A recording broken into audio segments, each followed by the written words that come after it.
खुली नजर से देखो मित्रों, खोलो मन के द्वार।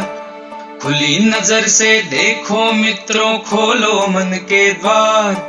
जो है जैसा वैसा क्यों है, इस पर करो विचार। जो है जैसा वैसा क्यों है, इस पर करो विचार। जो है जैसा वैसा क्यों है, इस पर करो विचार।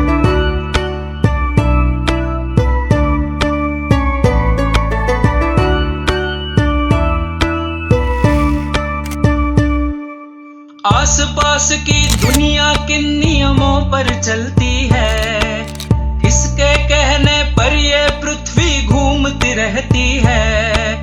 रहस्यमय अद्भुत भयकारी जो है लगता आज, हर डर टूटे विभ्रम छूटे खुले जब उसका राज। सूझबूझ से सब प्रश्नों के उत्तर हो साकार। जो है जैसा वैसा क्यों है, इस पर करो विचार। जो है जैसा वैसा क्यों है, इस पर करो विचार।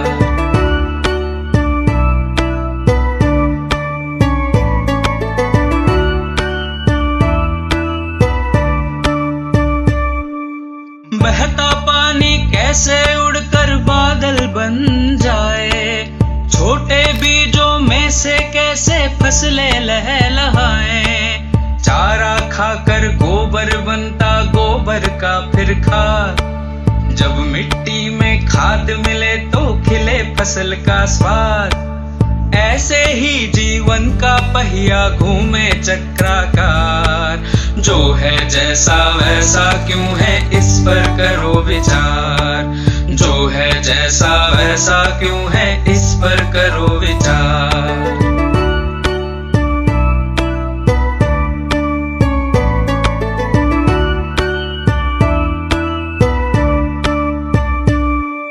सूक्ष्म जीव हो या सागर की महाकाय सी भेल, परमाणु हो ब्लैक होल हो या लहरों का खेल। जिज्ञासा की डोर बांध कर जब हम कूद पड़े,